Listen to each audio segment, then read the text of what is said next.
पा रहे हैं, लेकिन हो भी पा रहे हैं वो समझ में नहीं आ रहा है। तो ये पता होना चाहिए डॉक्टर क्या का बनाता है, बहता हुआ पानी, वो थोड़ी जाके गंदा बना रहे हैं, वो पानी क्या किए हैं आपने? जिसमें से बदबू आ रही है। वो तो वही जान रहे हैं।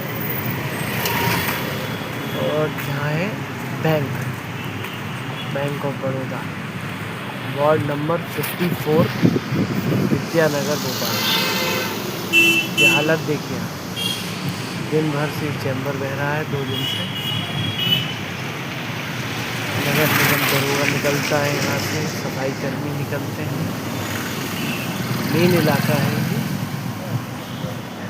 पॉश इलाका कहलाता है कि देखिए कैसे लोग बैठे हैं, गंदा पानी बहता है भोपाल में।